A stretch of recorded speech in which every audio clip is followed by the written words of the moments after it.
is lecture in English. And we are going to paraphrase it into Yoruba and Hausa. I won't say the Hausa, I will give it to Senegal Fage to do that. So, Insha'Allahu Rahman. No, I don't want to do the two together. So, I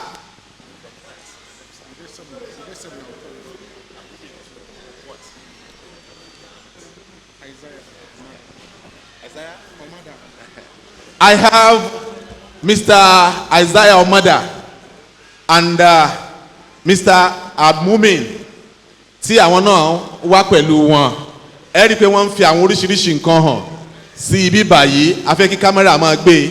Drug use comes with risk. Be aware of the dangers. A fẹ́ kí wọ́n mọ̀ wípé we are partner in progress. Gbogbo nǹkan tó bá ti jẹ́ dáadáa, àwọn nǹkan tó bá jẹ́ warning fún society, ó ní àwọn tí wọ́n organize ìjókòó yìí, Federation of Ali Sunnah tí wọ́n wà nípa ẹ̀. Ẹ jọ̀ọ́ ẹ má bínú lẹ́ẹ̀kan sí pé ó pẹ́ wá díẹ̀. So I will give the microphone to Mr. Okeho A. But before that, we have in our midst Baba wa olóyè nílẹ̀ yìí, Chief Rafiu Bolagade Tekbir Ahlan wa Sahlan, Alasia of Okeho. Ọlọ́run jẹ́ kẹ́ pẹ́ fún wa. Ẹ ṣé gan ni o.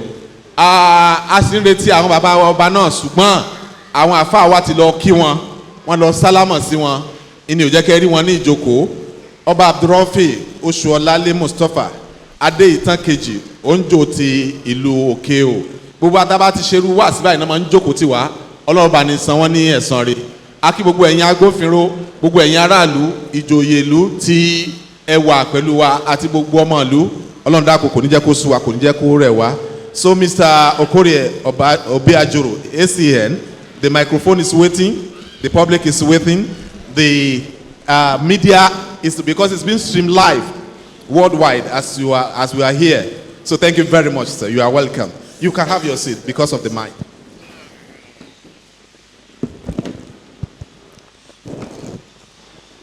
Good morning, everybody. Please permit me to stand on the existing protocol. I am Assistant Commander of Narcotics, Okeho A. I am the Commander of NDLA in Okeho, comprising Okeho, that is Kajola local government, Iseyin local government, Itesiwaju and Iwajowa local government. These are my areas of coverage. I am privileged to be in your midst today to talk about drugs. You know, we've been talking about these drugs, but it's not everybody that had the opportunity to listen to the lecture. So when I was invited, I felt so delighted that once again I will have an opportunity to talk about drugs. So the lecture itself basically will tell you what drug is, the types of drugs that we have within this area. Then if you see somebody who is using drug, how can you know the person, and how you can help somebody who is into drug.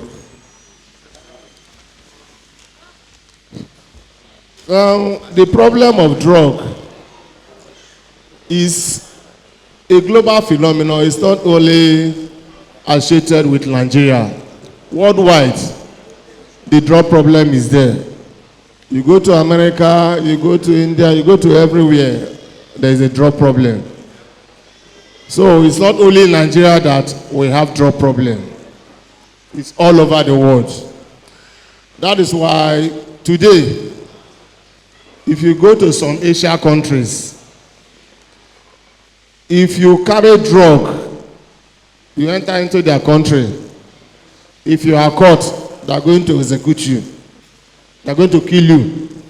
They are going to stamp it in your passport that if you are caught, if you enter with drugs, they are going to kill you. No two ways about it. So that's to tell you the seriousness that is attached to this problem. Now, what is drug? Drug itself is any substance, anything you take into the body that affects the way you behave, that is drug. You know, so drug, so in your body, it can function negatively, it can function positively. Somebody have headache, you take paracetamol, it's drug to cure the disease. Another person will take all this, somebody can take Igbo, somebody can take tramadol. Definitely when you take it, it's going to affect you in one way or the other. Either it affect you positively or it affect you negatively. That is drug. You cannot take drug and drug will not affect you. Then it is not drug. Then the types of drugs we have. You know, there are some drugs, if I like now here, we have alcohol, like beer, is drug. We have cigarettes, is drug. We have all these inhalants like rubber solution, all these things, they are drugs. Then we have what we call narcotic drugs. Those narcotic drugs are the ones that are prohibited by law. There is a law regulating their use. And the other ones like cola nuts, beer, ogogoro, all those ones, they are also drugs. But we call those ones socially acceptable drugs. Socially acceptable drugs in the sense that there is no law that says if you are drinking beer, you should be arrested and prosecuted. But then it is drug because it can be abused. You agree with me that if somebody takes like beer, if you take beer to a level that you are drunk, you start misbehaving. If you take, so that is why some of those things, there should be control. Because anything we do, if it is too much, it becomes a problem to our body. Now we have the other ones we call stimulants. This one acts on the nervous system. You have examples of stimulants like cocaine, amphetamine. We don't too much have cocaine within this area. But when you go to cities, like in Ibadan, we have cocaine there. We do arrest people with cocaine in Ibadan. But here, within this area, we have never arrested somebody with cocaine here. But we have Chocomilo. When I finish the lecture, we'll show you some of these things. Like this. You say it's Milo. Abi? But I'm telling you that this Milo is mixed with Igbo. It's mixed with Igbo, and so they will go, they will buy it, they will be chewing it. When you see where this one sells for about 500 naira, ordinarily, Milo shouldn't sell for more than 50 naira or 100 naira. Do you understand? At most 100 naira. But when you go for this, you see it 500 naira. And those who are not aware of it, they will tell you, I take, it is Milo. When you finish chewing it, you will go and sleep. So please, you have to watch out. So these are some of the things we are talking about. Because the way it is now, it's not only the drugs that we know. It's not only the drugs we know that are being abused now. There are a lot of drugs. Like within this area now, there is one we call scrutiny. Scrutiny is a combination of different drugs. They will take this colorant and they may put tramadol inside, put Igbo, mix it together, put it inside the fridge, the two will get cold and they will be drinking it. That is scrutiny. You go to a lot of hotels now, you see our youths, they take it. Most of them, they take it. They want to be high. So please, when you see some of all these things, you will know that this very particular one is drug. Then we have even this rubber solution they use in gumming shoes. They sniff it. It makes them to be high. Some will sniff pit toilets. Shalanga, they will go and put their nose there, they will sniff it and it makes them to be high. Gegemu. How many of you know gegemu here? Good. They will soak the leaf. They will soak the leaf and they will drink it. And it's very, very potent, very, very high. It will intoxicate you.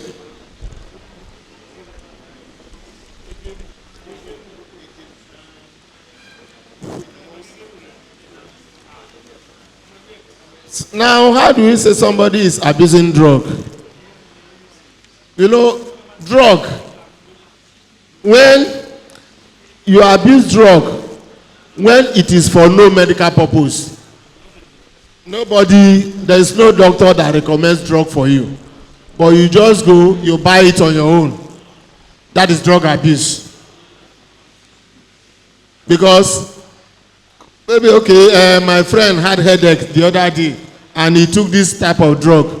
Then you now have headache. Instead of going to the hospital, let them diagnose you and prescribe for you, you go and buy it. That is drug abuse.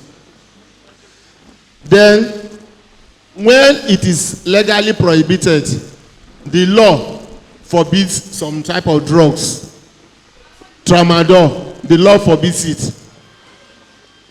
Except if you have reason to take it and it's prescribed for you, you go to pharmacy. When you go to pharmacy, at the pharmacy, they will give you the number that is required. You can't just go and say you want to buy. That is drug abuse. Then when it is excessively used, it might be recommended for you. A doctor will say, okay, take 2 tablets in the morning, take 2 in the afternoon, take 2 in the evening. You say, no, I want this thing to work fast. Then you just swallow maybe 4 instead of 2. You are abusing the drug. It's drug abuse. So these are some of the things that constitute drug abuse. Then the next thing is the type of drugs that's within our area here that we have. We have alcohol. We have tobacco. You have Igbo. You have scrutchy. I've talked about scrutchy. Then we have scum. That scum is a little bit stronger than the normal Igbo. Mixed with chemical, they will compress it. Mostly it comes from these our neighboring countries. Benin, Ghana, Togo. Then bring it into Nigeria here. Then we have our ogogoro. All these are drugs that we find around here. You have tramadol. You have rofinol. Cough syrup. You know, there was of recent, federal government banned cough syrup with codeine because it was excessively abused. Research carried out so that it was excessively abused, mostly in the north, even by women. Somebody will just open this and you don't have cough, but just for them to be high. 1 bottle, 2 bottles, 3 bottles, only one person will just pour cough syrup into the mouth. So that was why government came up with it, and now they banned syrup with codeine because people were abusing it. Then there's another one, they say monkey tail. What is this monkey tail? You go to some of these places where they sell beer. They will put ogogoro inside the container. Then they will soak Igbo inside. The thing will soak, that is monkey tail. You come, they will give you 1 shot, they will give you 2 shots. And somebody who is innocent, you will not know. But those who know, they know themselves and they know their customers. So that is why some of these things, one, we have to be very, very careful.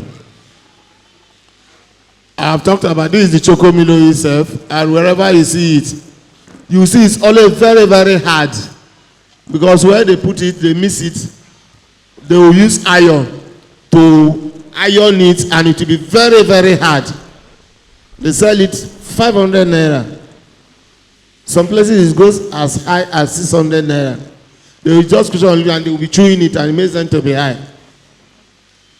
Now, the next thing I want to talk about is signs that somebody is into drugs. Like our daddies here, you have to be very watchful when you are at home. When you see some of these signs with your words, it might not be all of them, it might be a combination of some of them. It mustn't be that all these signs will be there before you say somebody is into drugs. Like, you see some of them, their eye will be red, and they will always use sunglasses to cover up the redness of the eye. The eye is always red. It's a sign that that person is using drug. Then you talk of persistent itching, you know, the itching your body, a particular place, every time. If you see those who sleep cocaine, see small time, you know, that's how they shake, and they will be feeling uncomfortable, itching their body. Then you talk of incoherent in speech. They are not coordinated. They are not coordinated. Then you see them with some paraphernalia of drugs like Rizla, you know, lighters, syringe, like those who inject. You always see them with syringe. Then those who smoke, you will see them with Rizla, always Rizla in their pocket. What are you doing with Rizla? If you don't smoke, you don't have any reason to go about with Rizla. They use it to wrap it. Then those who inject, you see them with syringe, because when they want to inject, they inject themselves, they will inject the drugs. Then lighter, you know, lighter to light. That's why you see somebody who smokes, whether he smokes cigarette, whether he smokes Igbo, you always see the person with lighter. You always go around, because at any particular point that they want to smoke, they want to have this lighter with them. You always see them with lighter. Then they have lots of interest in virtually everything. They look unkempt. You enter their room, so unkempt. Then their body, they don't care about hygiene. They will look so tattered. You tell them to go and barb their hair, they will not barb. They will see, they don't see anything wrong in what they are doing. They will not. And they maintain this life of secrecy. They try to be secretive, you know, isolating themselves. They don't like to associate with people. So you understand? They will always, when they're inside their room, they will lock their door. They will always use perfume. You enter their room, you will see perfume. And all these things is to make sure that the odor of other cigarette or whatever they are smoking, you know, just to make sure that the odor dies down. You get to see all these things. Very, very secretive, and they will lock their rooms. They will not even allow you to enter their room, because when you enter there, everything tattered, scattered, you know, trancy. They will going to school becomes a problem. Then decline in academic performance.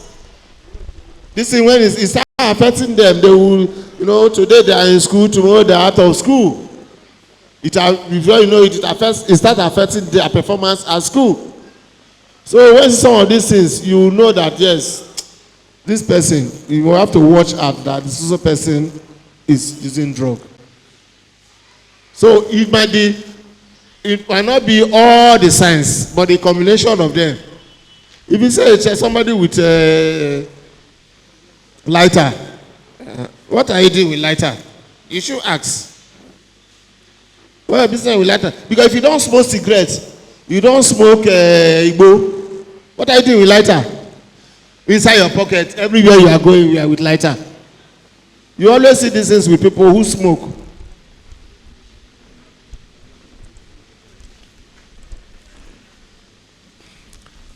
Now, these drugs, it affects virtually everybody. It affects the person who is using it.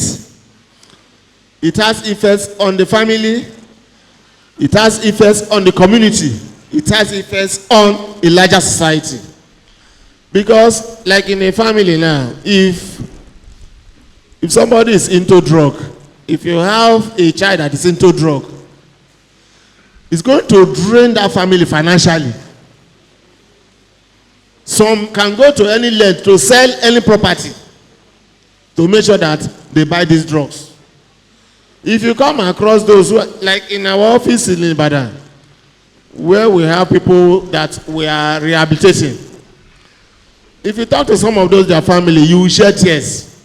The pain, the trauma the family has gone through because of the person that is involved in drug. Some of them, after smoking, may even carry cutlass and they say they want to kill the parents. In some instances, they have even killed their parents.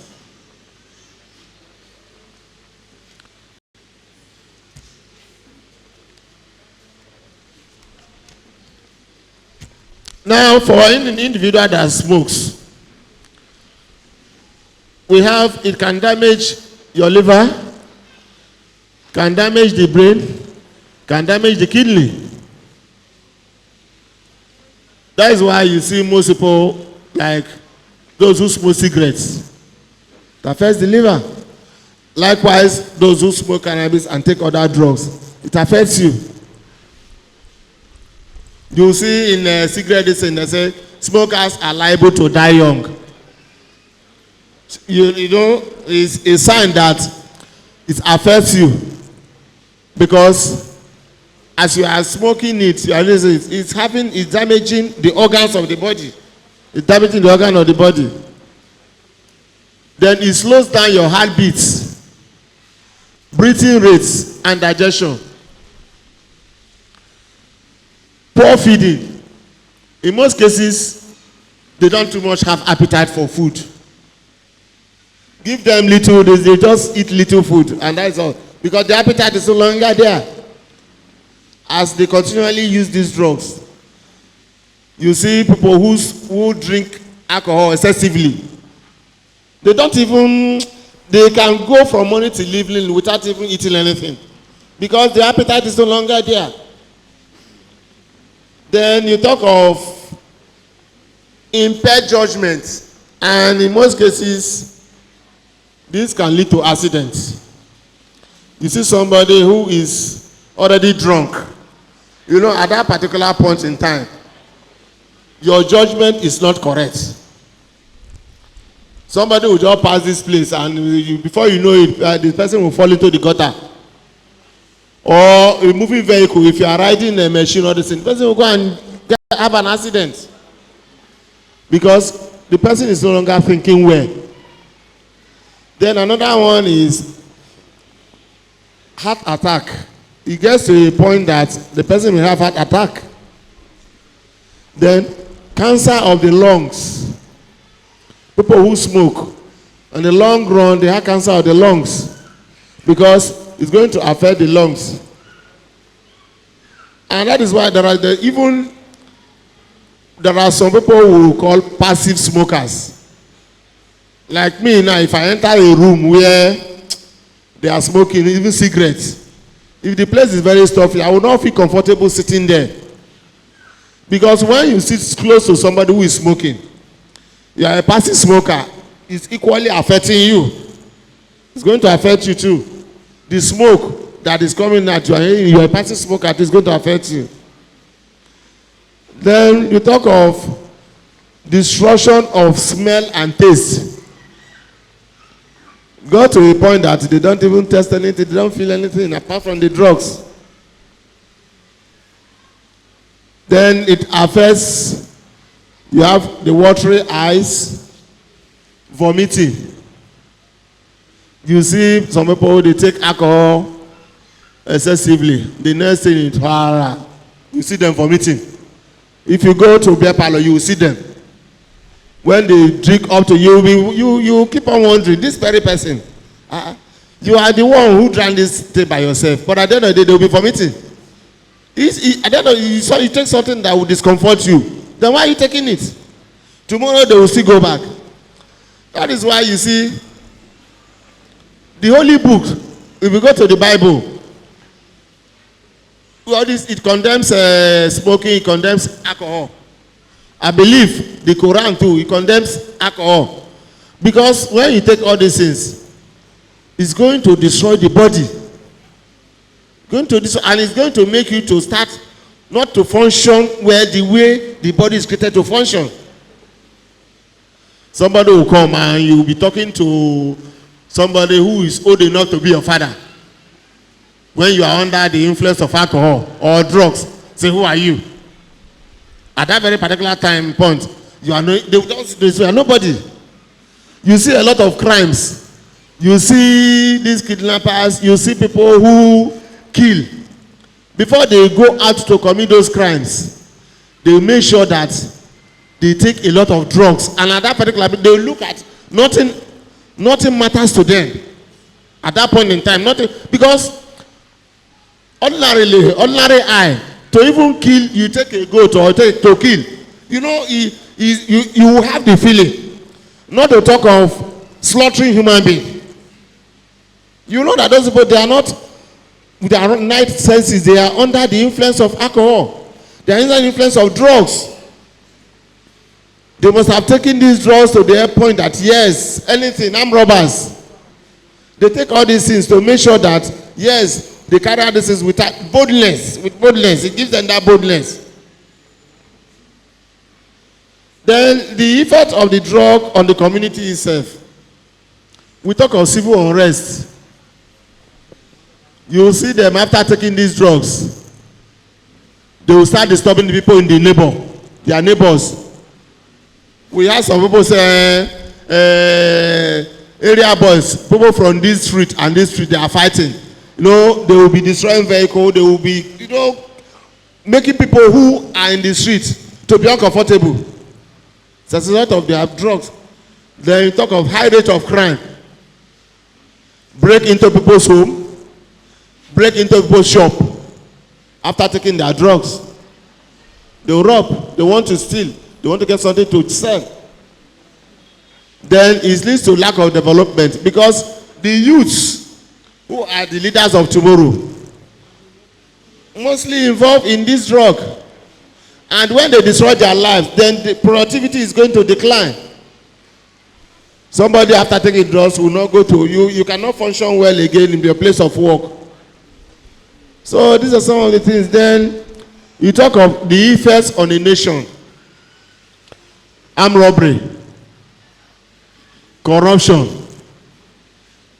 You talk of economic downturn because when they are heavily into drugs, productivity will decline. Then the economic downturn will set in. Violence, terrorism. If you go to Northeast, all these Boko Haram, many of them, they don't function without drugs. Before they do all those things, they take drugs. They make sure that they take drugs. So when they come, they tell them to do, they will do it without even thinking twice. Then you talk of industrial and automobile accidents. That is why if you go to, I visited Brewil when we went on courtesy visit to Nigerian Brewery in Ibadan. Those who work there, you are at liberty to drink, but you must not drink during working hours. It's against their law, it's not allowed. And this is because they don't want a situation whereby they will have industrial accidents. Because when you drink during working hour, there's that possibility of you now injuring yourself with machine and becomes a problem to the organization. That is industrial and automobile accidents.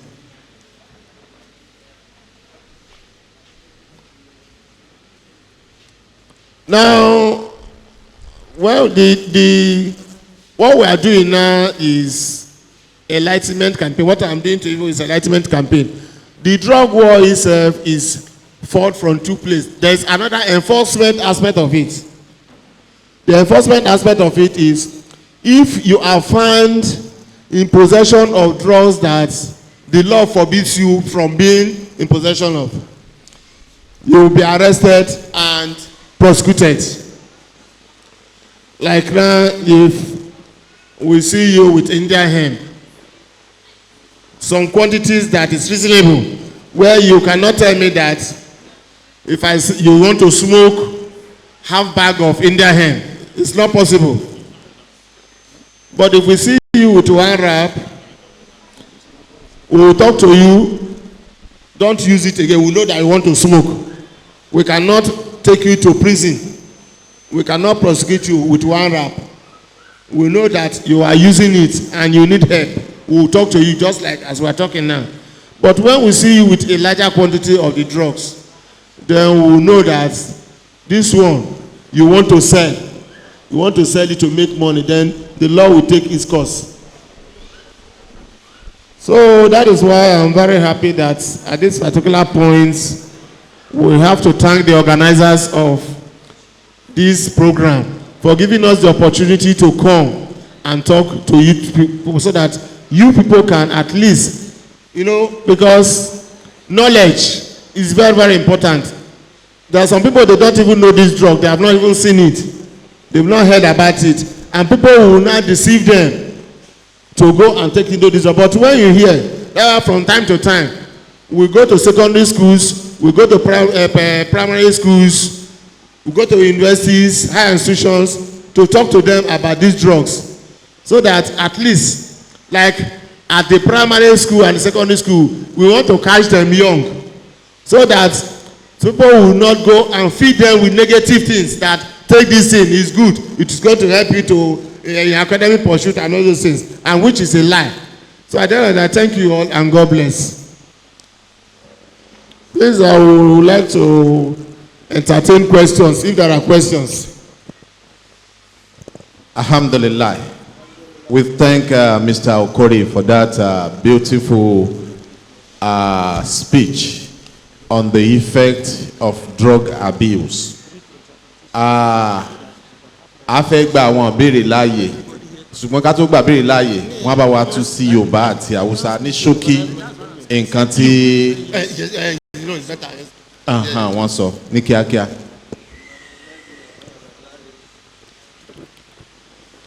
Bismillah, alhamdulillah, salatu wa salam ala rasulullah. Eléyìí tí a fẹ́ sọ yìí ni díẹ̀ nínú nǹkan tí wọ́n ti sọ ní òyìnbó ní àtìyẹ kan.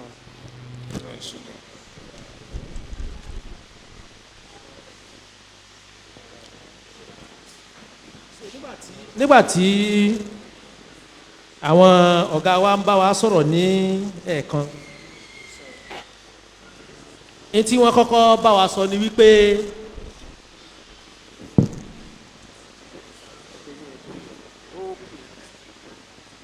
wọ́n kọ́kọ́ ṣe àlàyé lórí kí ni wọ́n ń pè ní drug, irú eléyìí tí àwọn wá bá wa sọ̀rọ̀ lé lórí. Wọ́n ní tí àwọn gbà lérò nípa drug táwọn wá bá wa sọ̀rọ̀ lé lórí, ó ní ohunkóhun téèyàn bá jẹ, tó bá mu, tàbí gbogbo nǹkan tí ó bá wọ inú ara èèyàn tó wá yí ìṣesí onítọ̀hún padà, tó yí ìṣesí onítọ̀hún padà, pàápàá jùlọ tí ìṣesí yẹn bá yí padà sí nǹkan tí a ò fẹ́, wọ́n ní irú nǹkan bẹ́ẹ̀ ni wọ́n ń pè ní drug. Ìyẹn ni definition tí wọ́n fún irú drug táwọn ń sọ̀rọ̀ nípa ẹ̀. Nígbà tí wọ́n sọ ìtumọ̀ ẹ̀ fún wa báyìí tán, wọ́n wá lọ síbi nǹkan tí wọ́n pè ní types of drugs tó wà, pé irú àwọn oríṣiríṣi wo ni àwọn èyí tí wọ́n ń pè ní drug wọ̀nyí. Wọ́n lè tí gbogbo wa sábà máa ń yára tètè máa jù, ó ní èyí tí wọ́n pè ní alcohol, bí àwọn ọtí ògógóró àti ọ̀pọ̀lọpọ̀ àwọn ọtí tí máa pààyàn eléyìí yàtọ̀ sí àwọn ọtí ẹlẹ́rìn dòdò. Wọ́n ní bákan náà tábà tí ó pé oríṣiríṣi. Wọ́n ní àwọn tábà tí wọ́n fi ń ṣe cigarette. Bákan náà ní tábà líle tí wọ́n ń pè ní igbó. Wọ́n ní eléyìí náà wà. Wọ́n ní àwọn oògùn táwọn ń pè ní narcotics. Ó ní àwọn oògùn bíi tramadol, cocaine àti bẹ́ẹ̀ bẹ́ẹ̀ lọ. Wọ́n ní àwọn yẹn náà wọ́n ti ń gbajúmọ̀ ní àwùjọ wa. Wọ́n tún wá padà sórí àwọn eléyìí tí wọ́n pè l'alcohol yẹn. Wọ́n ní a lè gbé àwọn èèyàn sí abẹ́ àwọn drugs tí àwọn èèyàn dàbí ẹni pé wọ́n fara mọ́. Wọ́n fòyìnbó pè ní socially acceptable drugs bíi ọtí, irú àwọn pẹlẹbẹ táwọn kan máa já ẹlòmíì tí inú bá ń dùn tí wọ́n bá láwọn ń dáwọ́ dùnnú, ọtí ni wọ́n máa fi inú wọn fi ṣe nítorí pé kò kanlẹ̀ sí òfin kan gbòógì ní ìlú wa Nàìjíríà tí ó sọ di èèwọ̀ àwọn ọtí wọ̀nyẹn, ṣùgbọ́n wọ́n ń sọ fún wa nísìnyí pé ìbàjẹ́ ni, ipe drug ni làwọn náà. Wọ́n ní àìwásòfin yìí wípé kò ṣe pé ó jẹ́ kí wọ́n wá kúrò ní nǹkan tí ì ṣe ìbàjẹ́ pé ìbàjẹ́ ni. Àwọn wá ń pèpè fún pé kí òfin kan gbòógì tí ó mọ rẹguléètì báwọn yóò ṣe mọ gbé nǹkan wọ̀nyẹn jẹ ó yẹ kó wà. Ìyẹn ni pé kí wọ́n mọ fi gbèdéke sí òṣùwọ̀n tàbí irú ọjọ́ orí ẹni tó lè lo àwọn nǹkan kọ̀ọ̀kan. Wọ́n ní ó yẹ kó wà. Lẹ́yìn eléyìí ìní wọ́n tún wá ń fi oríṣiríṣi hàn wá. Wọ́n fi kinní kan wá tí wọ́n pè ní chocomilo. Ìlàwọ́ ó mọ̀ sí gbọ́dọ̀ gbogbo àwọn ọmọdé ní máa la, àgbàlagbà míì náà máa la ní ti jọ́hun ni o, pé ṣùgbọ́n láyé òde òní wọ́n ti mọ̀ bí wọ́n ṣe ń pákéjì ẹ̀ pẹ̀lú àwọn nǹkan oríṣiríṣi tó lè da làákà èrú bíi igbó tí wọ́n ti mísì ẹ̀ mọ́ àwọn nǹkan wọ̀nyí. Tóbi bá rí lọ́wọ́ ọmọ tàbí tọ́rẹ̀ bá rí lọ́wọ́ rẹ̀ tíyàwó bá rí lọ́wọ́ ọkọ, ó lè mọ̀ pé ó ti ń gbé nǹkan alágbára jẹ. Ọ̀tọ̀ ni tí ó wọ́n rí ṣùgbọ́n ọ̀tọ̀ ni tó wà ní ọwọ́ yín tọ̀hún. Wọ́n tún fi àwọn èso, kódà wọ́n fi ọ̀kan ọ̀há tí wọ́n pè ní gègémù.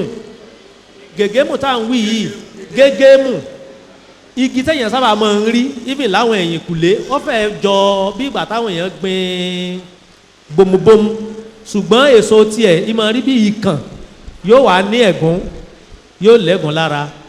Wọ́n láwọn èèyàn á máa mú. Wọ́n ní àwọn ọ̀dọ́ wọn á tún máa mú àwọn nǹkan bíi gọ́ọ̀mù táwọn oníbàtà tí wọ́n máa fi ṣe kinní yẹn, wọ́n ní wọ́n á máa fín. Wọ́n ní àwọn ẹlòmíà tó lọ máa fín òórùn ṣáláńgá. Ọ̀rẹ́ mi kan sì máa sọ pé béèyàn bá ti pẹ́nu ṣáláńgá kò ní mú òórùn mọ́. Ṣùgbọ́n àwọn akọ́ṣẹ́mọṣẹ́ yìí wọ́n láwọn kan lọ máa fín òórùn ṣáláńgá tí yóò máa pa wọ́n bí igbó. So wọ́n ní wọ́n torí bọ́ inú ṣáláńgá gan ni o, wọ́n torí bọ́ tí yóò máa fà á títí tí yóò fi pé tí yóò wá káńtì ní kíni èrè tí láwọn wá ń bẹ̀.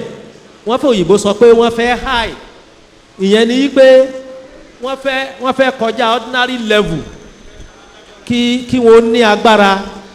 Ẹlòmíì rò pé òun ò ní ròrí tí ó pè tó bá fẹ́ máa kọrin èṣù nísìnyí yóò máa kọ́ tí kò ní rẹ̀ tí yóò máa fò sí fò sọ́hùn.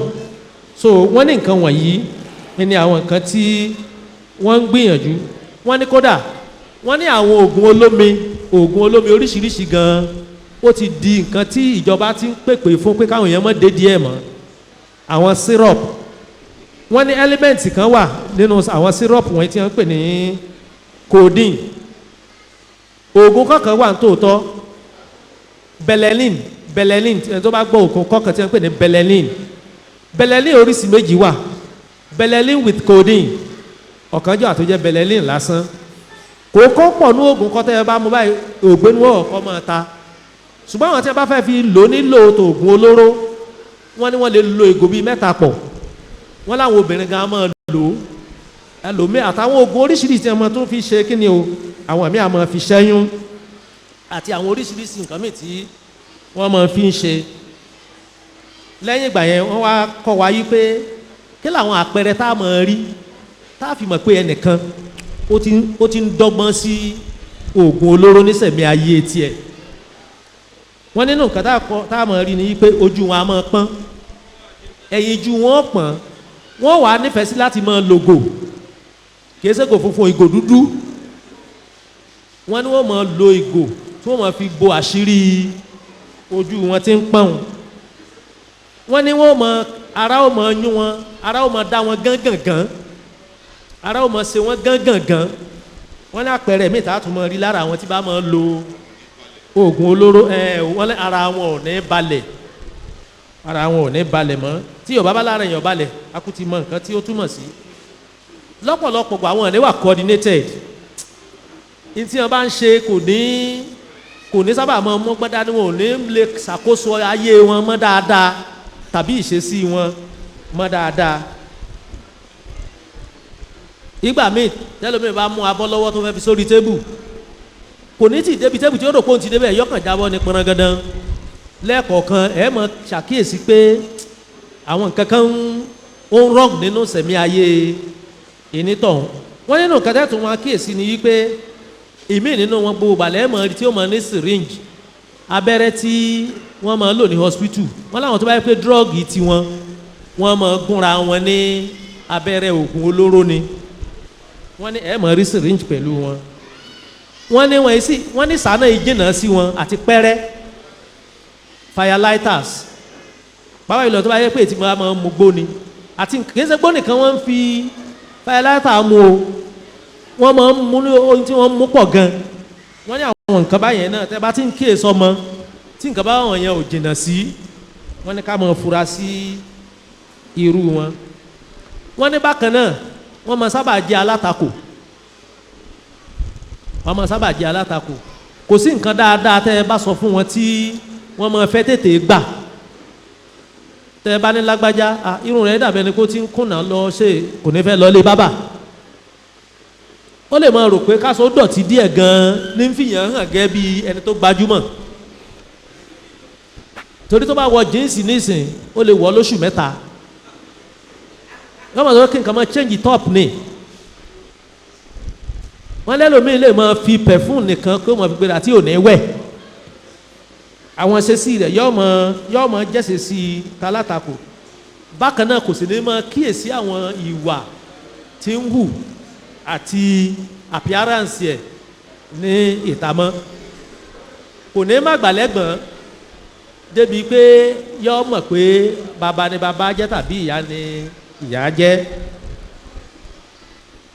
wọ́n wá ní ntí máa ṣẹlẹ̀ sí àwùjọ tí wọ́n bá ti mu oògùn olóró wọ́n wá bẹ̀rẹ̀ pẹ̀lú mọ̀lẹ́bí wọ́n ní mọ̀lẹ́bí tí ẹ bá ti rí ẹni tí mú oògùn olóró púpọ̀ bóyá ìyá ní mú bóyá bàbá ní mú bóyá ọmọ ní mú wọ́n ní nǹkan àkọ́kọ́ ni yí pé èèyàn ránun èèyàn ní máa kó ràn ẹ̀gbọ́n lè kó ràn àbúrò bàbá lè kó ràn ọmọ ìyá lè kó ràn ọmọ ẹlòmíràn kò sí kò wà ní fẹ́ràn ọmọ tó bá ràn ó ràn kó lọ rà wá lẹ́nìí kó lọ rà wá lọ́la kó wà ní kíní tí dáàdi mú yìí tàbí kíní tí mọ́mì mú yìí tàbí tẹ́gbọ̀n mú tàbí tábúrò mú yìí wọ́n ní bákan náà a máa sọ mọ̀lẹ́bí di olòṣì ìtorí pé ó lè máa jí owó wọn láti lọ máa fi rògùn olóró tó bá ti mọ́ láàtán ẹlẹ́ẹ̀kejì ó lè máa ta dúkìá èmi náà ti rírù yẹn ó kàn gbé mọ́tò bàbá ẹ̀ lọ ta ni pẹ̀lú adétọ́ ta mọ́tò àwọn gbogbo àtọ́ fẹ́ lọ lú èbó tí dájú èsì ọ̀sẹ̀ pépà kò ṣe pépà nkankan kò gba físà kò sí nkankan ó kàn gbé mọ́tò lọ ta ni wọ́n ní máa sọ mọ̀lẹ́bí di olùsì ní ìgbà míì ẹni tí mú yẹn gangan wọ́n ní òun náà a máa ba yí ara ẹ̀ jẹ́ yóò tún wá bàtà àwùjọ jẹ́ wọ́n lè tó wá ṣẹlẹ̀ láàánú jù òun ni pé àwọn ọ̀dọ́ tí wọ́n bá máa jẹ́ ọ̀gá ìlú lọ́la àwọn tí ó di ọba àwọn tí ó di commissioner àwọn tí ó di governor àwọn tí ó di president àwọn tí yóò di oníṣẹ́ ńláńlá wọ́n ti fi oògùn olóró yìí wọ́n ti fi ba yí ara wọn jẹ́ láti ìgbà kékeré wọn débi wípé wọ́n wàá di àgbà tí ò nílé sẹ́wọ̀n pé Yorùbá máa sọ pé dànìdànì ìbálẹ̀ lágbàlagbà kékeré nígbà wọ́n bá ti ba tara ẹ̀ jẹ́ irú ẹ̀ ni àánú orílẹ̀-èdè Nàìjíríà fi ń ṣe wá bí drug ṣe ń gbajúmọ̀ yìí wọ́n ní bákan náà crime ó mọ̀ pọ̀ wọ́n mọ̀ jíyàn gbé wọ́n mọ̀ pààyàn wọ́n mọ̀ solóso wọ́n mọ̀ ṣe yahoo wọ́n mọ̀ ṣe gbogbo aburú tí yóò mọ̀ pa àwùjọ lára wọ́n ní nǹkan míì tí yóò tún mọ̀ ṣe fún ẹni tó tún lò ní wípé kò tí ẹni lè jẹ oúnjẹ gidi mọ́ ẹni tí bá ń lo oògùn olóró wọ́n ní kò ní lè jẹ oúnjẹ gidi mọ́ kò ní máa jẹun dáadáa oògùn yẹn ní ọmọ lára bákan náà wọ́n ní àwọn accident yóò máa ṣẹlẹ̀ wípé àsọyún lẹ́ẹ̀kan pé wọ́n ní lè coordinate senses wọn dáadáa wọ́n nígbà míì wọ́n tún lè máa bì pàápàá jùlọ ẹni tó bá jẹ́ pé ọtí àmupara ni hard drugs tiẹ̀ tí ń mu àwọn bàbá wa náà wá sì ti fi ìgbé lẹ́sẹ̀ pé àti Quran àti àwọn ìwé mìíràn náà wọ́n ní wọ́n kọ̀ fún wa wípé kí a máa lo oògùn olóró nítorí wípé a máa súnyàn débi ìbàjẹ́ míì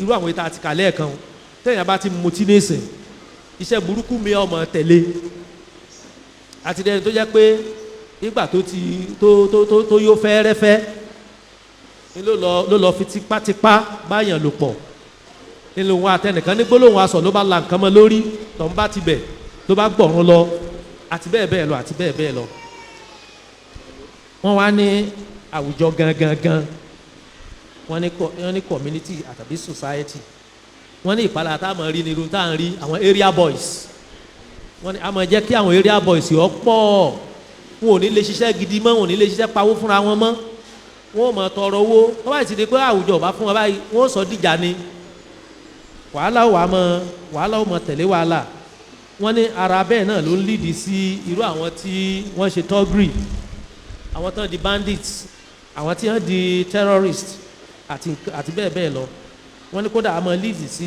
industrial accident.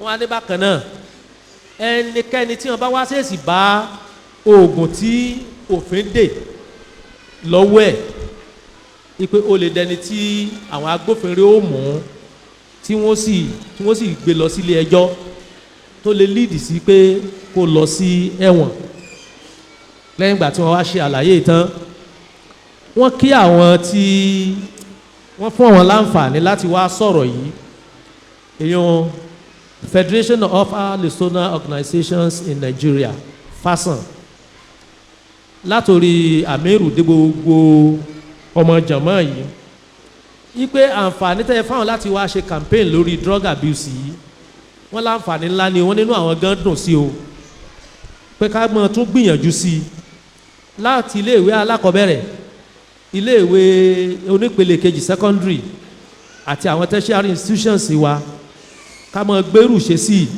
ká mọ̀ gbé débẹ̀ torí pé yóò mọ̀ ran iṣẹ́ àwọn lọ́wọ́ wọ́n sì ṣàdúrà fún wa lọ́pọ̀lọpọ̀ kọ́lọ́ jẹ́ kí àdúrà ọmọ wa salamu alaikum.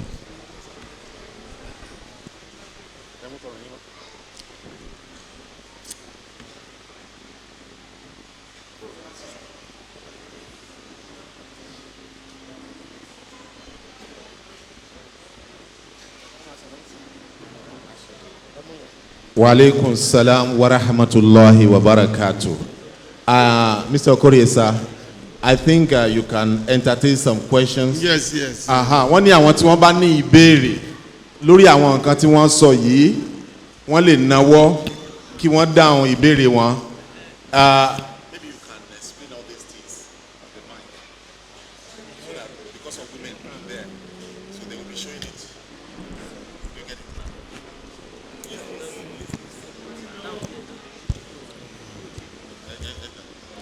I've even talked. I have talked of these things when I just wanted to show that I've talked of it. You have explained that. I've talked when I talked about all these drugs.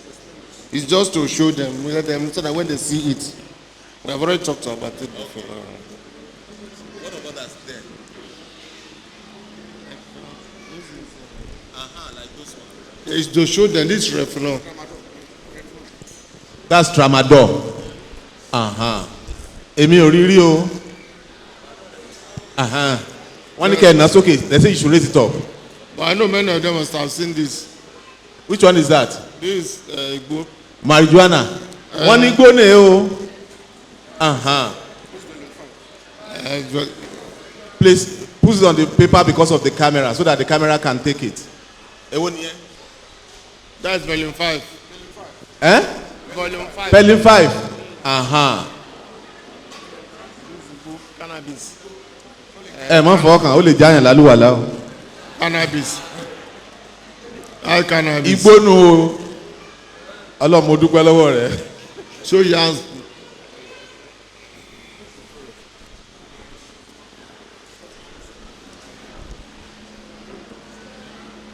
It's regular. Where is Swishy? No, we don't have squishy here. You don't have Swishy. Squishy is in liquid form. It's in liquid form. Yes. It's Which one be Corolana be? Colorado. Coronado. So we don't have it here. You get it in Ibadan. We don't have it here. We have it in Ibadan. You know when I said within our area here, we don't have that type of drugs. But in Ibadan, we have arrested people with cocaine. We have arrested people with heroin. Yes, they have sample there. You know when I'll talk about Rizla, this is Rizla. What is this for? In rapping. One of you man line go, one of you man So go. you see them, that one say you see them with Rizla. Wọ́n tẹ́ bá ti rí irú nǹkan báyìí they lọ́wọ́ use ọmọ to àti tẹ́ bá ti rí rap. inú dustbin nù lé kẹ́ ẹ ti mọ̀ pé wọ́n ti faná wọlé Ọlọ́run kó ṣàánú wa. Alhaji, let me entertain their question. If, wọ́n láwọn tán bá ní ìbéèrè please raise up your hands.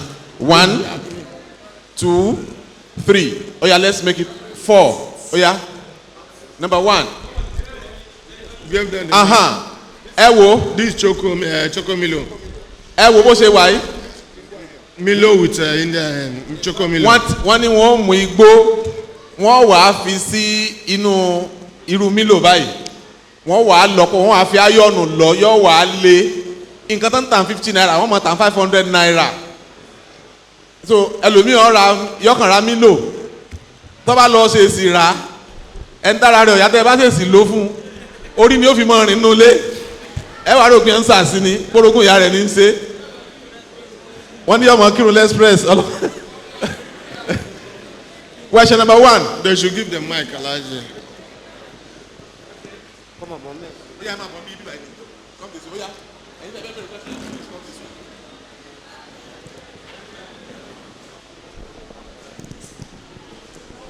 Ẹ sà, ìbéèrè tèmi ni pé nípa igbó tí wọ́n ń pè ní Colorado torí Colorado yẹn a máa ń gbọ́ ìròyìn rẹ̀ yìí pé tí èèyàn bá fà á àwọn kan máa ń sọ pé tí wọ́n bá fà á wọ́n máa ń sọ pé àwọn kan máa ń dákú lẹ́yìn tí ò tí fà á rí àwọn kan wà wọ́n á sọ pé nígbà táwọn dákú yí pé àwọn ti lọ sí ọ̀run ẹlòmíì sọ fún mi pé ìgbà tó ń fà ó dàbí pé òun ti wà ní ọ̀run ibi tí wọ́n ti ń ṣèdájọ́ tiẹ̀ wọ́n fún àwọn oníkálukú ní ìwé iṣẹ́ tó ṣe ó ní ìwé iṣẹ́ tí wọ́n fún òun yí pé ìwé rẹ̀ ò dáa rárá so kóun tó mọ̀ pé ayé lòun wà òun ti kọ́kọ́ dákú tó ti bọ́ sí ayé mi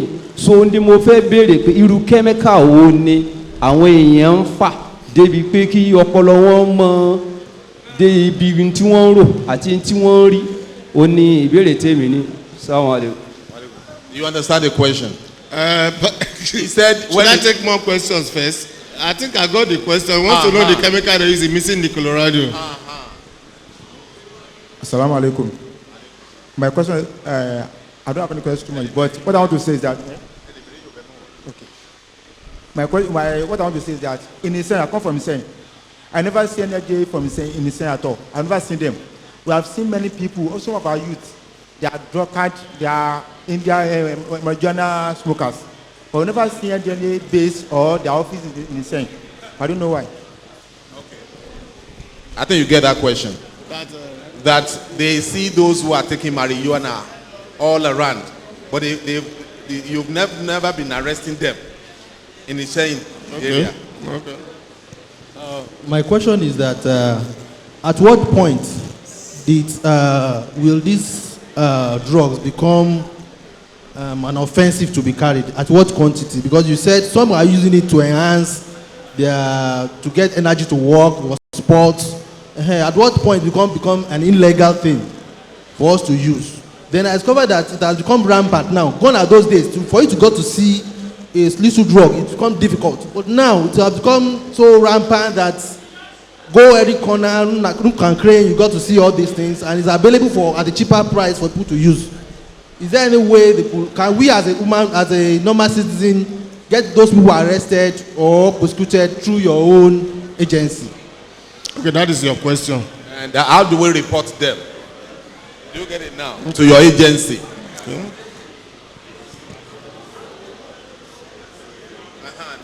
The public, like our organization, can assist your agency.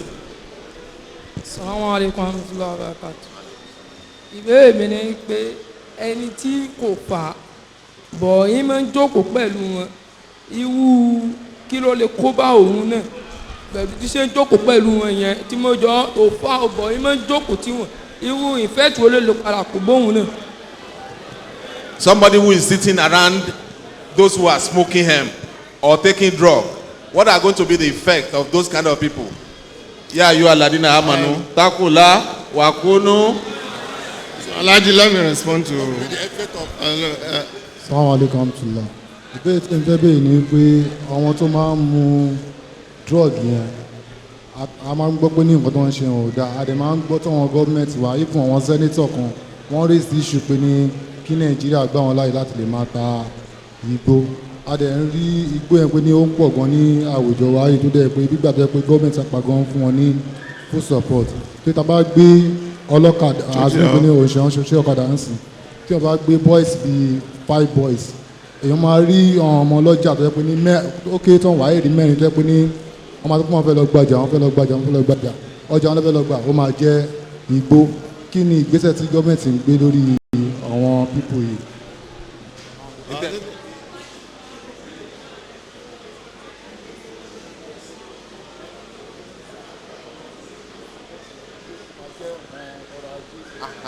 Okay, is there some senators in the House?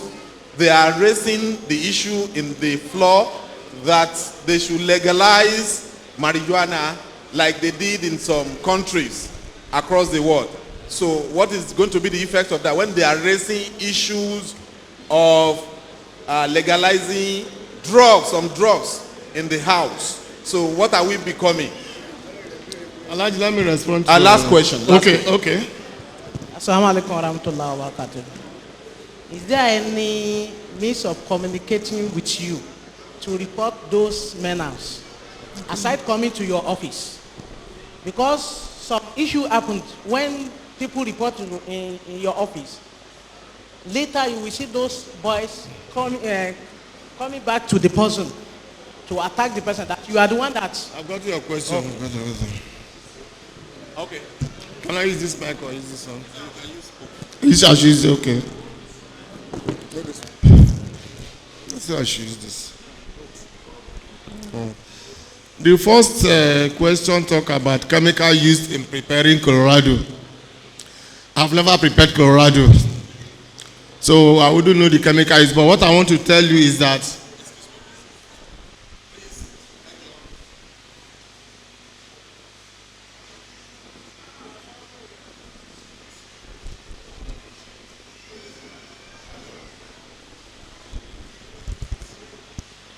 ẹ jọ kí Sheikh Fadurrahman tí wọ́n bá wa sọ̀rọ̀ nípa prophetic medicine lánàá àwọn èèyàn náà ní ìbéèrè fún wọn wọ́n ní kí wọ́n máa bọ̀ nínú ilé kí wọ́n fìyẹn dáhùn ẹ̀ tí ní apá bí inshallah.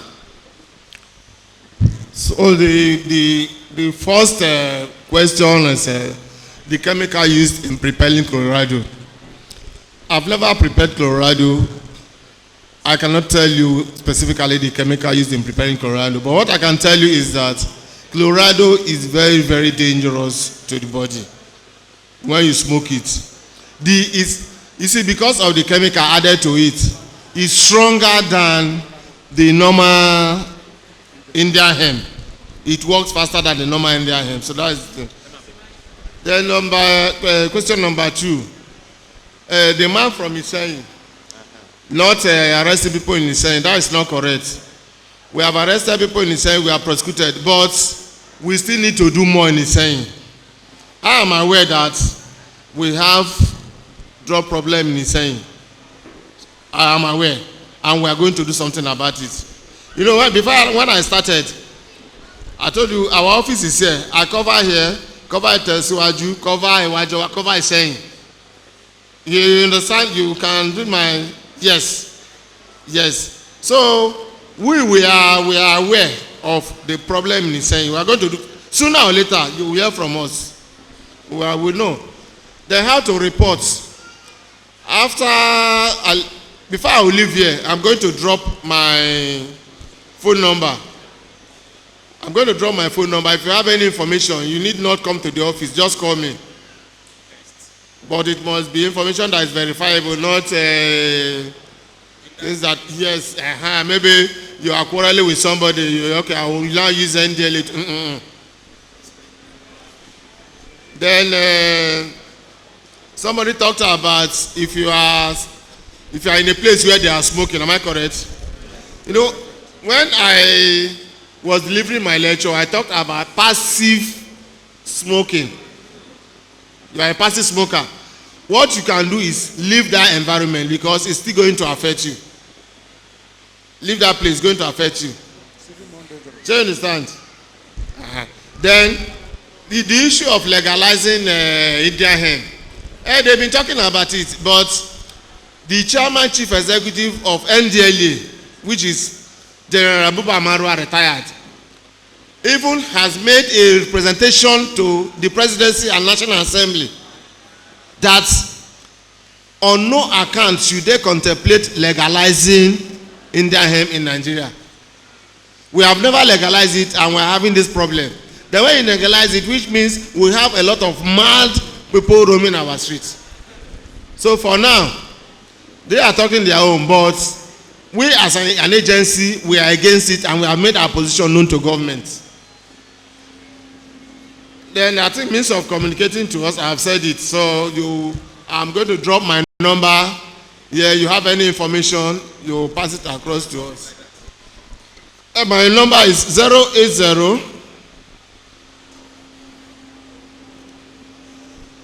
34 54 85 63. I'll take it again. 080 34 54 8563. Thank you.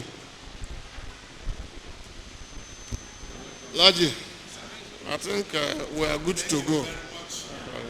We are so happy to have you here, and we would like you to say hello, or our chief imam in Okeho to say hello to you.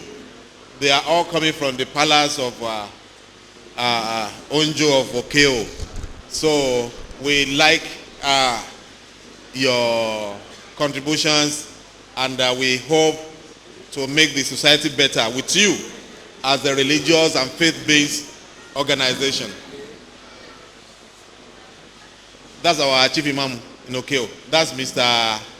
Okori, the commander in the LA of this division.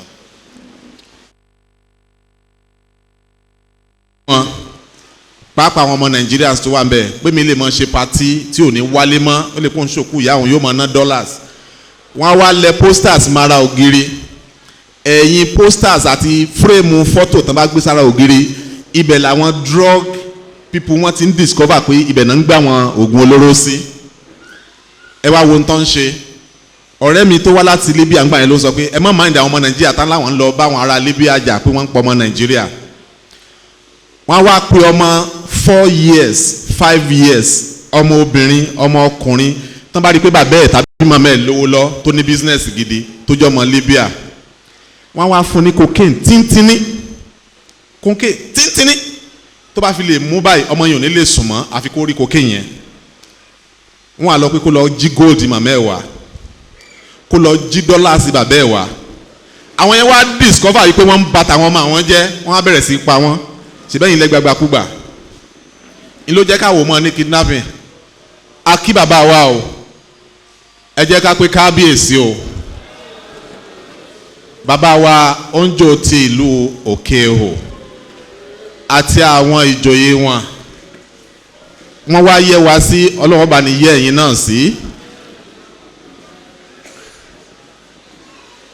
ìfọ̀kànbalẹ̀ àgbéga yóò jọba láàfin yóò jọba lókè o wọlá ọ̀kan ṣoṣo ọlọ́run alan wasala akí bàbá wa o akí bàbá wa o alan wasala àwọn àmírù wa àwọn ìmáàmù wa náà ń kí wọn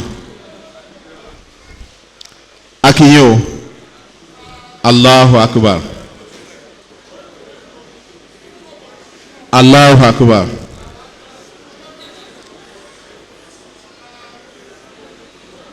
àwọn yóò wá ààrẹ wọ́n wá trace ilé wọn wọ́n wá ń lọ arrest wọn wọ́n wá ń pa wọn ìdí nìyẹn o kọ́lọ́n dákun kó ṣàánú wa ìbéèrè méjì àbí mẹ́ta fún sheikh wa Fadurrahman tí wọ́n bá wa sọ̀rọ̀ nípa ìwòsàn súnà lálẹ́ àná ká tó bọ́ sí orí èyí tó kù inshallah ìbéèrè lórí àwọn tí wọ́n bá wa sọ ṣe ti rántí lórí abatu sauda lórí oyin lórí orógbó àti.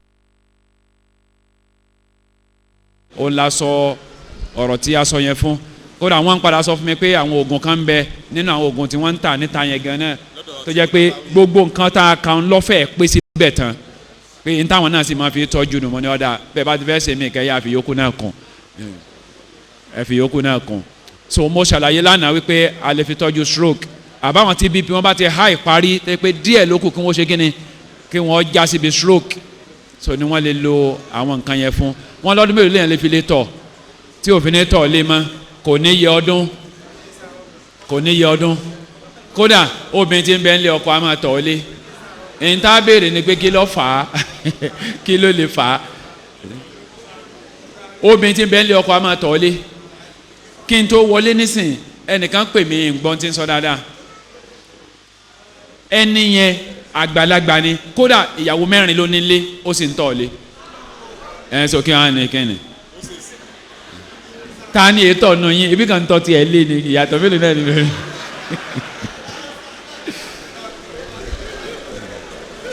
náà ẹni tí mo fẹ́ fàyọ ni wípé kò ní gbèdéke ọjọ́ àbí ìgbà kí ni ń tọ́ fà á làbá béèrè ń tọ́ fà á nìṣòro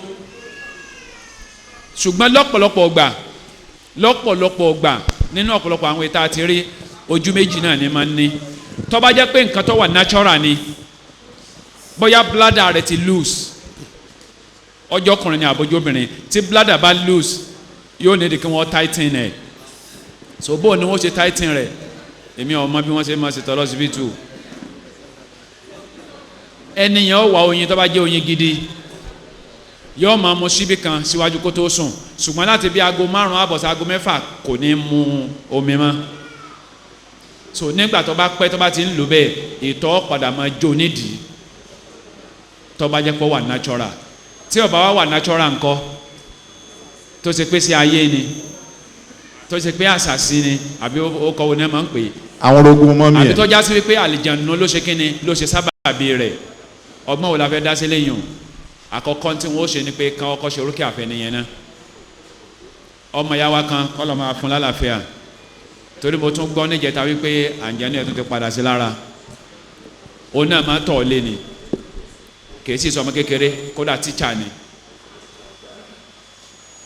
wọ́n ti wá ń wo ti pẹ́ pé bóyá tó bá dàgbà díẹ̀ sí kíní yẹn ó lọ tó bá dàgbà díẹ̀ sí yẹn ó lọ tó bá títí tó fi dàgbà débi tó dé yẹn bàbá rẹ̀ wá sọ fún mi ẹ jẹ́ kí n rí iná ká mọ èwo ní í ṣe ṣé n tó wà natural ni àbọ̀ wà supernatural so ń gbàtà wá rí ọmọ yẹn a ní kí wọ́n ṣe rúkìá fún wọ́n ṣe rúkìá fún títí wọn ò ṣàkíyèsí gangan ṣùgbọ́n àwọn tó lè fi tọ́jú rẹ̀ tó bá wà natural àwọn ní kọ́ lọ́ọ́ máa lò ó tún wá lò náà ó tún ń tọ̀ àwọn ní nǹkan láti wà lára rẹ̀ nǹkan yẹn ọ̀kan ṣe kínni kọ̀ọ̀kan surface ni wọ́n wá ṣe wàhálà tó pọ̀ lórí ẹ̀ títí àlùjánu ṣẹ̀ṣẹ̀ wá padà sọ̀rọ̀ nígbà tó wá sọ̀rọ̀ lọ́wọ́ ẹsẹ̀ oúnjẹ jẹ́ wọ́n rán òun níṣẹ́ yìí ni ńgbà wá júwe ẹni tó ràn mọ́ ni ọ̀ya àfira ẹ̀já ń so ń bẹ̀ kìí ṣe tó yẹn náà pọ̀ láàrin bí wákàtí kan àbọ̀ wákàtí méjì àádé bẹ́ẹ̀ mọ́ ni ọ̀ya ẹ̀já lọ bá a ṣe gbàgbẹ́ lọ́nu àlùjánu yẹn padà wá jáde ọmọ yẹn lálàáfíà ṣùgbọ́n lẹ́n àná àbíníjẹ táwọn ti pè mí pé tó ó tún ti dé padà àátún padà lọ àátún lọ bá yà wọn so jama ntọ́ bá fà á ń ló lè ṣokùnfà pé ìgbà wo ni nǹkan yóò ṣe kìnnìún ní ó kúrò ṣùgbọ́n naturally tọ́ ọmọ bá ti ń tóbi ọmọ ọdún 4 ọdún 5 ọdún 6 kò tún yẹ kó máa tọ̀ ọ́ lé mọ́ torí pé gbogbo senses rẹ ti complete nínú brain ni ó máa sọ pé àsìkò òtọ́ tó kódà bí yẹn bá ń bẹ lójú oorun ṣùgbọ́n ọ̀pọ̀lọpọ̀ ẹ̀yin tẹ̀ ń tọ̀ lé tí n bá wókè káwọn obìnrin ọmọ rò pé àwọn ọmọ bá wí ẹ̀yin tẹ̀ ń tọ̀ lé ẹ rí i pé ẹ kọ̀kọ́ máa lálàá kan lọ bí ìgbà tẹ̀ ẹ̀ ń ṣeré lórí fíìdì ìtọ́kàn gbọ́n ni àwọn èèyàn ń gbé bẹ́ẹ̀ ni ó ṣe yín rí. ó wá tú okùn ṣòkòtò ó débi gọ́tà wá jórí bẹ́ẹ̀dì. ó dàbí aré ni o wàláì kò ń ṣaré ẹni tó bá kàn ló mọ̀ o ẹni tó bá kàn ló mọ̀ o kọ́lọ̀ ń kó ṣàánú wa ìgbà tí àwọn àjọ NDLEA máa lọ wọ́n fi nọ́mbà wọn lẹ̀ ẹlẹ́ẹ̀kejì abẹ́ẹ̀kẹta abẹ́ẹ̀kẹrin tí máa sọ ni àwọn èèyàn tún kọ́ pé ẹ jọ̀ọ́ tí a bá fẹ́ rí àwọn stars wa báwo ni a ṣe fẹ́ rí wọn.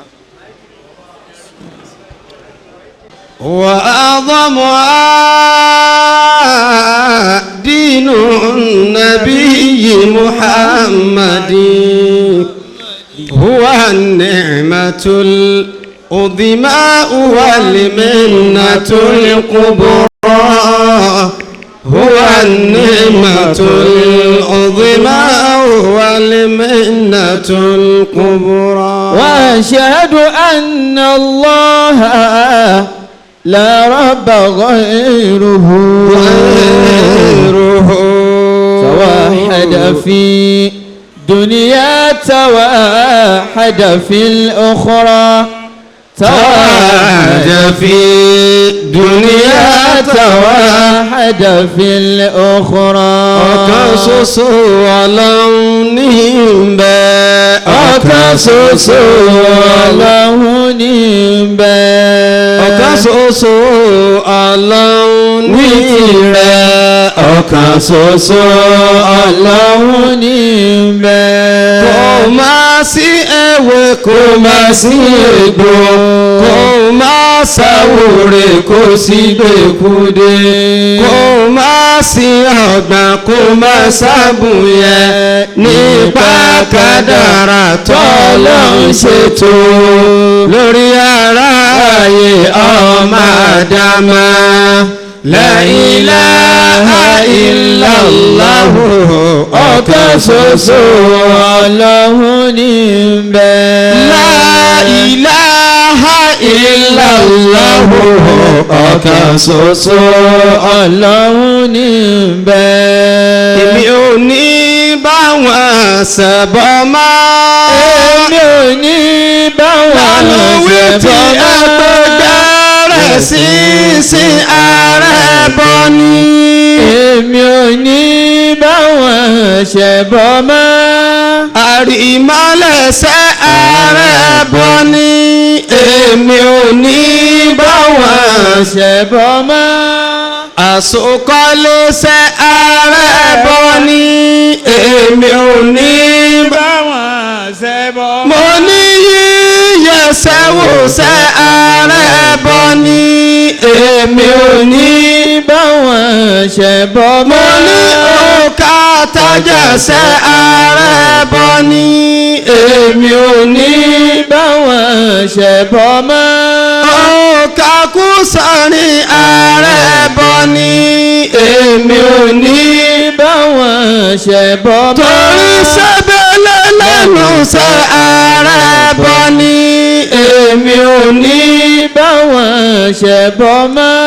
ìfúnpá ń kọ́ ààrẹ bọ ni èmi ò ní bá wọn ṣẹbọ mọ́. mo ní oúnjẹ níbàdí ààrẹ bọ ni èmi ò ní bá wọn ṣẹbọ mọ́. mo ní Ọ̀ṣun Òṣogbo ààrẹ bọ ni èmi ò ní bá wọn ṣẹbọ mọ́. mo ní Agẹmọ níjẹ̀bú ààrẹ bọ ni èmi ò ní bá wọn ṣẹbọ mọ́. mo ní Ọ̀ṣẹ̀ Àbọ̀ Òkè ààrẹ bọ ni èmi ò ní bá wọn ṣẹbọ mọ́. a ní Òkè Ìbàdàn sẹ́ ààrẹ bọ ni èmi ò ní bá wọn ṣẹbọ mọ́. torí pípé ségè ààrẹ bọ ni èmi ò ní bá wọn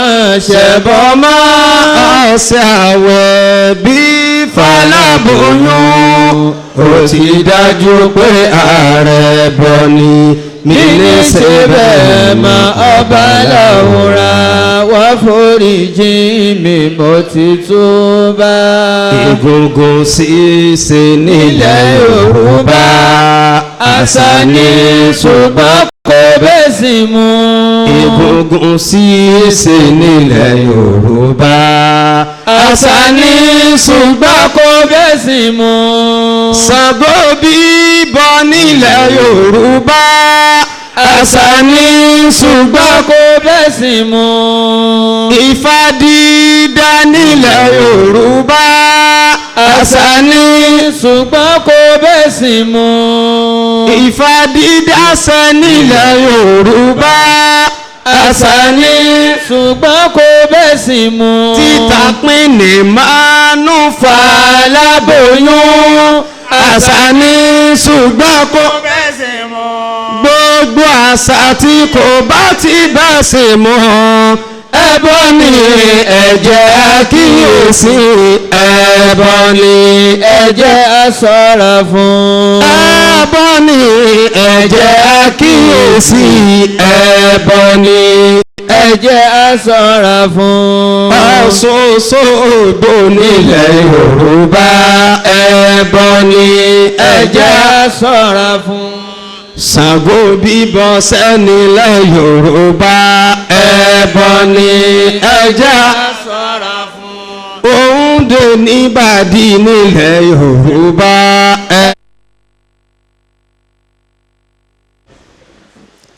نحمده ونستعينه ونستغفره ونعوذ بالله من شرور أنفسنا ومن سيئات أعمالنا من يهده الله فلا مضل له وما يضلل فلا هادي له وأشهد أن لا إله إلا الله وأشهد أن محمدا عبده ورسوله ونصلي ونسلم على أشرف المرسلين وعلى آله وأصحابه أجمعين وبه نستعين اهدنا الصراط المستقيم آمين اهدنا الصراط المستقيم آمين اهدنا الصراط المستقيم آمين. adúpẹ́ fún Ọlọ́run o. alhamdulillah. adúpẹ́ fún Ọlọ́run. alhamdulillah. alhamdulillahi rabbil alamin. alhamdulillahi rabbil alamin. a gbà lérò wípé ìjókòó wáàsí yóò wáyé ní ìlú alábàáyíká ìlú dáadáa ìlú tí àwọn nǹkan méjì gbandigbandi tọ́lọ̀ ń fi ṣoore fún wọn lásìkò kan náà tírú ẹ̀ sì máa ń wọ́n lọ́pọ̀lọpọ̀ àyè kó kóra wọn báwọn tí Ọlọ́run bá ṣàánú àyè míì dáadáa ìkànnì máa ń wà àmọ́ pẹ̀lú àánú Ọlọ́run tó gáyà tó ṣe fún lu yìí Ọlọ́run ṣe lè mà méjèèjì ló kóra wọn.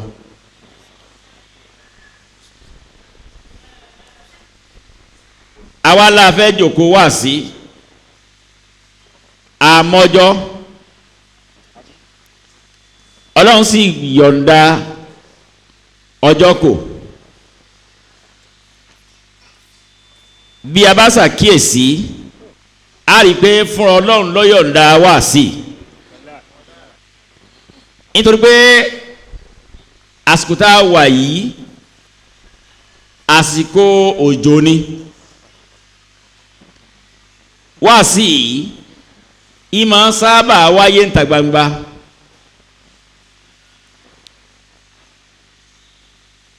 àmọ́ tó ipa wà lásìkò òjò láfi ní ká lónú hall tó ń ti bẹ́ẹ̀ ó sùn fún alọ́jọ́ náà alhamdulillah ọlọ́run a dúpẹ́ fún ọ o alhamdulillah àwa wá láti ambod min karib wa animbod láti tòsí láti jìnnàjìnnà lórí wáàsí láti Ìbàdàn láti Èkó láti Jẹ̀bú Abẹ́òkúta Àbújá Ọ̀ṣun Ṣakí Ìṣẹ́yìn bẹ́ẹ̀ bẹ́ẹ̀ lọ lẹ́wọ́ adarabajọ síbí adúgbò fọlọ́n. alhamdulillah.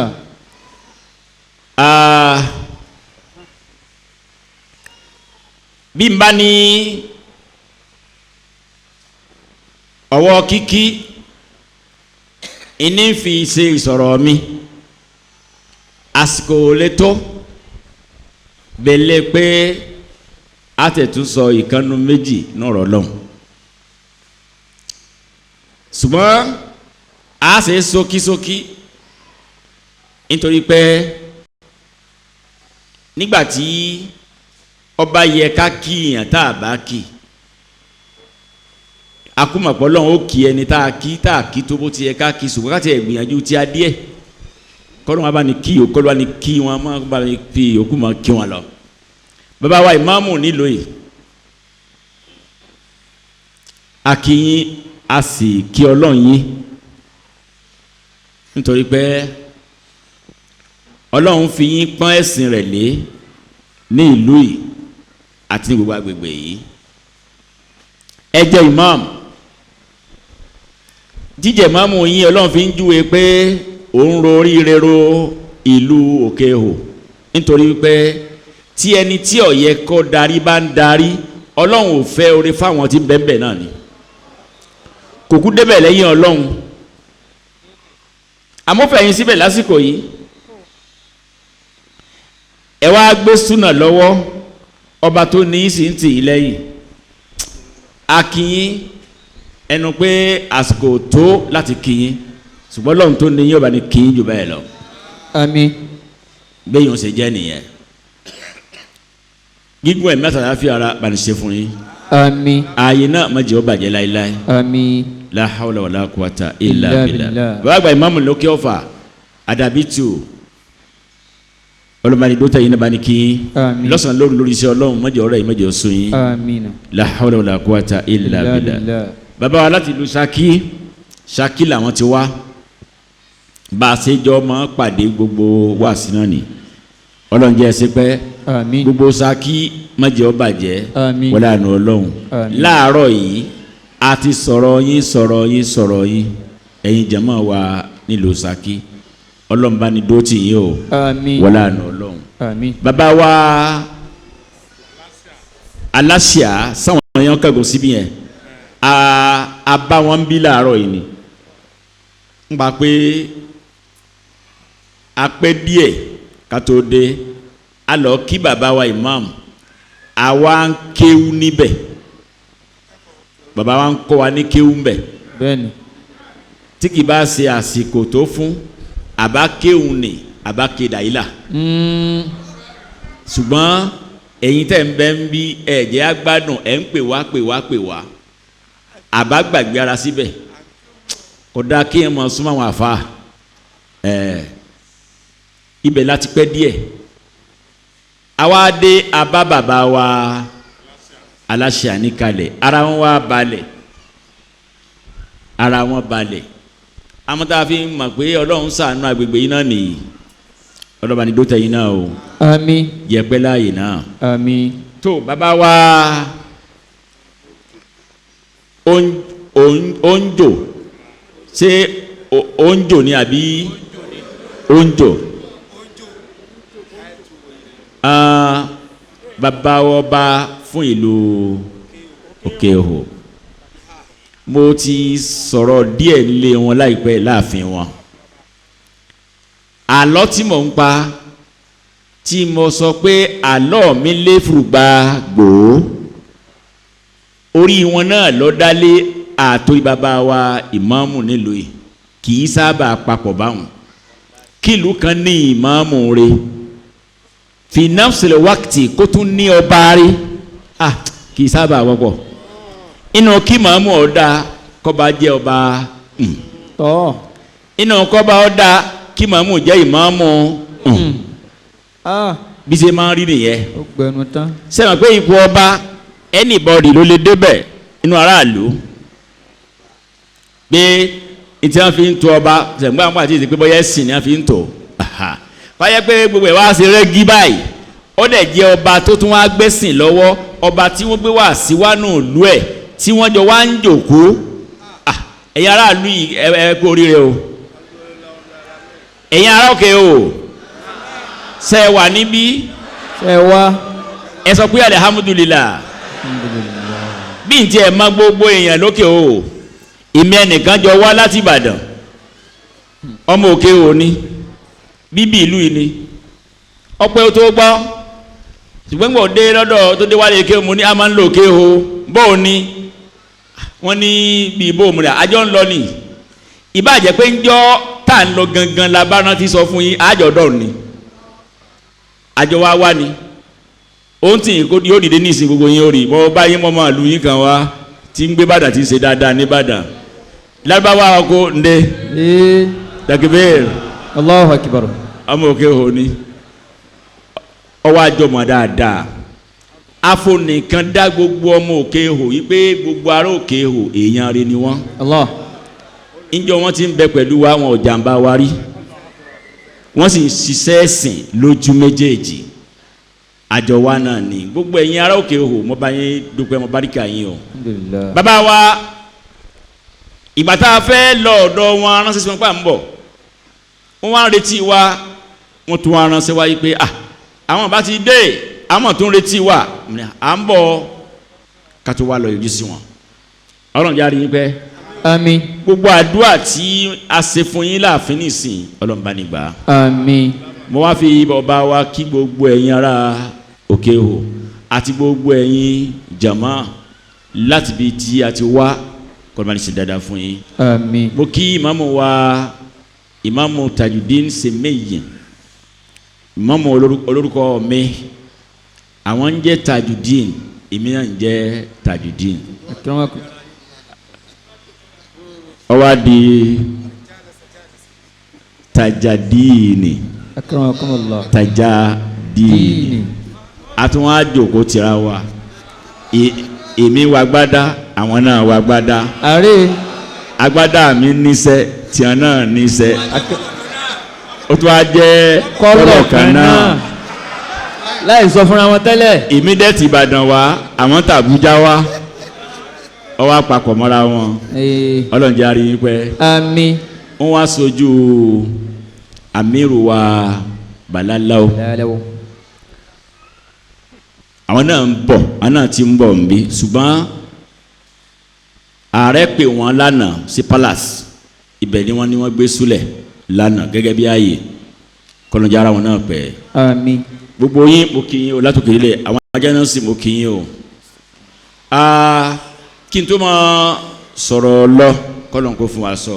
àmín. mo kí gbogbo ará Okeho látòrí bàbá wa tí wọ́n jẹ́ ọba yìí pé a kú ara fẹ́ra kù amiru wa àná Alhaji Mustapha pé a kú ẹ̀yìn wọn kọ́lọ́n bá ní kẹ́ wọn. àmín. bá ní gẹ̀ wọn. àmín. bá ní jẹ́ kẹ́yìn wọn ó dáa. àmín. àwa tá a kù náà kọ́lọ́n jẹ́ apẹ̀rẹ̀ ayé. àmín. kọ́lọ́n jẹ́ arísẹ́ ṣiṣẹ́. àmín. amiru wa tó jẹ́ ọmọ ìlú yìí wọ́n ṣe gudugudu méje yàyà mẹ́fà tó sọ wọ́n dẹ́n tí ò sí gbàgbé mọ́ láwùjọ yìí ní alẹ́ àná àìtún rántí wọn arántí wọn lálẹ́ àná ìgbà tí à ń lọ sùn ó tún já rántí amir ọlọ́mọba ní kí ọba ní gẹ̀ wọ́n. àmín. gbogbo tí wọ́n ṣe tó kù díẹ̀ káàtó bá ní forí ẹ̀jẹ̀ wọn la hawla wala quwwata illa billah. ẹ rí ọ̀rọ̀ ẹbọ èyí tẹ́ ní ká sọ díẹ̀ mbẹ́ ọ̀rọ̀ ẹbọ ó ní agbára ó ní agbára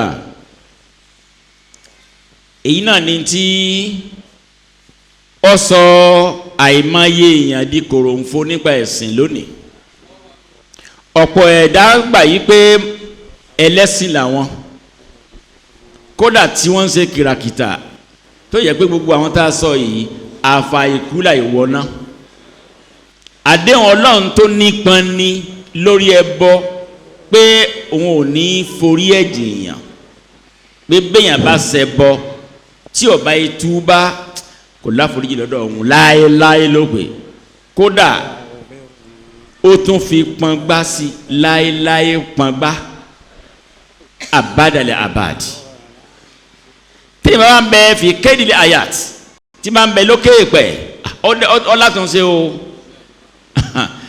ọlátúnṣe o àmọ́ ẹ̀dùn ọkàn ni fún wa fún ọ̀pọ̀lọpọ̀ tí wọn ò fẹ́ kan máa ń tí a ń pè lẹ́bọ ọ̀pọ̀lọpọ̀ mọ̀ yìí pé wọ́n rò pé àṣàníyẹn náà o àṣàníyẹn ìní wọ́n ń sọ lọ́rọ̀ lẹ́ẹ̀kan yẹn gbogbo àṣà tí ò bá ti lè bẹ́ẹ̀ sìn lọ ẹbọ nìyẹn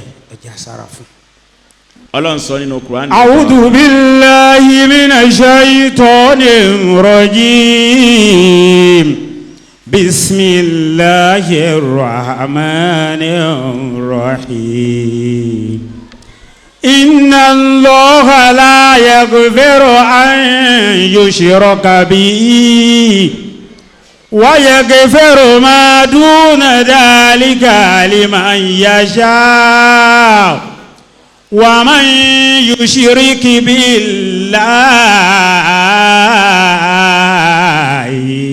فقد افترى إثما عظيما. tó àdéhùn ọlọ́run ní lórí ẹbọ ọlọ́run ní òun ọlọ́run òun ṣèlérí ó mú ọ̀rọ̀ yìí wá lọ́nà tó kápá innallah innallah lọ́dọ̀ àwọn àfa oníkéwú iná tó lò yìí bí ó bá lò ọ̀rọ̀ tó sọ náà ni ó sọ tó bá ní Allah la yaghfir ó ti sọ̀rọ̀ náà tó fẹ́ sọ àmọ́ lọ mú iná wá ká lè gbọ́ àwọn nǹkan yé mbẹ́ pé dájú. Inna Allaha la yaghfiru an yushraka bihi. Ọlọ́run lòun ò ní ṣàforíjì kí wọ́n mú nǹkan kan míì mọ́ òun kí wọ́n mú nǹkan kan míì mọ́ òun ò ní foríjì ń tọ̀. Wa yaghfiru ma duna dhalika liman yasha. Àmọ́ báyẹ̀ pé ẹ̀ṣẹ̀ tí èèyàn bá ṣẹ̀ ń kì í bá ṣẹ̀ bọ́ ẹ̀ṣẹ̀ ní sinna.